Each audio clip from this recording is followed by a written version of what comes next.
मैं आर के Saxena, mastermind coaching Rewa Madhya प्रदेश। और एक होनहार बच्ची मिली हुई है, अच्छे नंबर है इसके, तो हम इससे कुछ जानने की कोशिश भी करते हैं कि किस तरह का पेपर है, किस तरह का पैटर्न है। बेटा पहले तो आप बता दो, आने वाले जो बच्चे एग्जाम चल रहे हैं काफी, कब तक चल रहे हैं किसी को नहीं मालूम है, उस अंदाज से बोले 14 तक चलेंगे, कोई 17 बोल रहा है, कोई 13 बोल रहा है, क्योंकि बच्चों की संख्या पर निर्भर कर रहा है ना, डेटा भी आउट नहीं है। तो आने वाले बच्चे क्या पढ़ के आए, किस तरह पढ़ के आए, कोई ट्रेंड चेंज हुआ है एग्जाम का? एग्जाम का ट्रेंड तो नहीं चेंज हुआ, जैसे मैं रिव्यू देख रही थी अभी तक में, जो सब बोल रहे थे समझ पे आधारित है, समझ पे आधारित है, वैसा ही आ रहा है। पर आज मतलब मैं जैसे एग्जाम देने गई, मुझे ऐसा लगा कि सिर्फ पढ़ा हुआ 20% ही आया है जो आपका टॉपिक से है, बाकी और चीजें सब आपके नॉर्मली बाहर से। उसी टॉपिक का एनालिसिस क्वेश्चन करके आए हैं?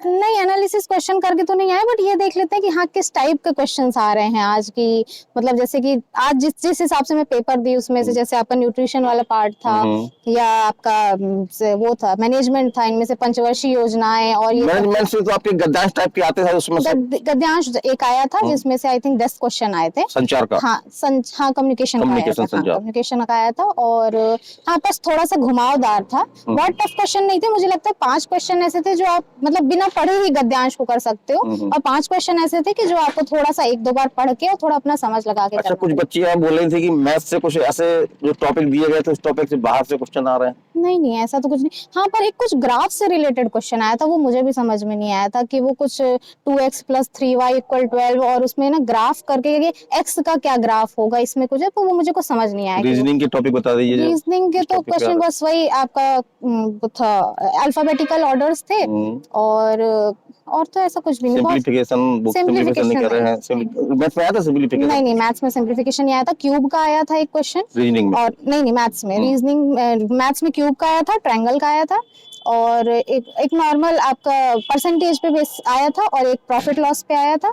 हाँ बस ऐसे ही। और पंचवर्षीय योजना भी तो सिलेबस में आपका? नहीं कुछ भी नहीं आया था। नीति आयोग से 1-2 क्वेश्चन आए थे। पूछा था उसकी? नहीं स्थापना नहीं, नॉर्मली ऐसे मतलब आपसे एम पूछा था कि उद्देश्य के थ्रू के उसका मेन उद्देश्य क्या होता है, और उसमें से 4 ऑप्शन ऐसे थे कि आपको लगेगा कि ये चारों ही हैं ऐसा वाला था। नीति आयोग से क्वेश्चन पूछेगा क्योंकि नीति आयोग मैंने जो पिछले रिव्यूज देखे थे उसमें नीति आयोग इंपॉर्टेंट था। पंचवर्षीय योजना से कोई क्वेश्चन नहीं आता, एक भी नहीं। हाँ ICPS से आया था, इंटीग्रेटेड चाइल्ड प्रोटेक्शन वाली स्कीम से।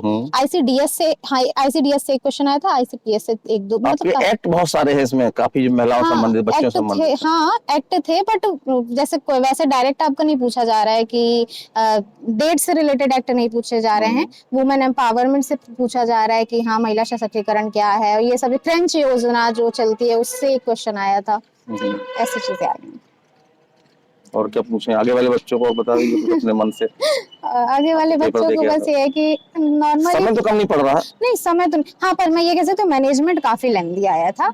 मैनेजमेंट का क्वेश्चन मतलब ऐसा था कि अगर आप आधा पौन घंटा अगर आप मैनेजमेंट को पहले से निकाल के, और मेरा ये कहना है जितना मेरा पर्सनल एक्सपीरियंस है कि आप मैनेजमेंट को पहले कर लो ना कि लास्ट में। अच्छा, कुछ बच्चे भी बोल रहे थे कि लगातार कंप्यूटर की लाइट ज्यादा थी, लगातार कंप्यूटर देखने से आंखें जो है वो आंखें भी वो हो गई थी, और दूसरी चीज ये है कि जो मैनेजमेंट पार्ट था ना, मेरा ये कहना है कि आप उसको लास्ट में मत करो, क्योंकि एक तो लेंथी पार्ट था मैनेजमेंट, और जब आप लास्ट तक 3 घंटा बैठे रहते हो ना तो आपका दिमाग काम करना बंद कर देता है। तो लगता है कि यार इसीलिए आप ना लास्ट में न्यूट्रिशन वाला ले लो, क्योंकि उसमें जस्ट 1 लाइन के क्वेश्चंस होते हैं और आप लगाते चले जाते हो। पर मैनेजमेंट हो सके तो पहले कर लो, और क्या बोलते हैं CDP भी पहले कर लो। आपका सिलेक्शन हो रहा, विश्वास है आपको?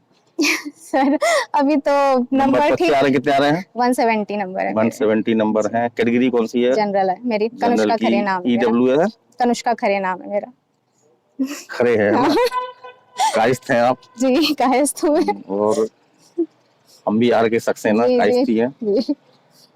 तो नंबर अच्छे आ रहे बेटा, फेंकने वाले बहुत मिल रहे हैं हमको, देख रहे हैं आप। हाँ, नहीं पर मैंने जितनों का देखा ना, मतलब मैंने अपने जैसे लैब में बात की, देखा भी मैंने, बहुत लोगों सबमिट हो रहा था तब, तो मतलब ऐसे 68, 67, 87 मतलब लोग बोल रहे हैं कि अरे बहुत आ रहे हैं मतलब 100 का भी वो 160 बता रहे हैं, तो इतना तो नहीं होता है। पर मैंने देखा नंबर ऐसा नहीं, मेरे अगल बगल वालों का भी 122, 123 इतने पे ही नंबर आपके 130, 40, 45 ऐसे आ रहे हैं।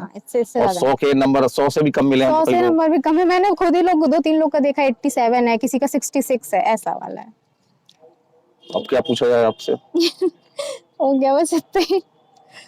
दोनों हम दिखाते हुए आगे आने वाले बच्चों के लिए दोनों थंब दिखाते हुए। All the best, all the very best. तो आपको बहुत बहुत शुभकामनाएं।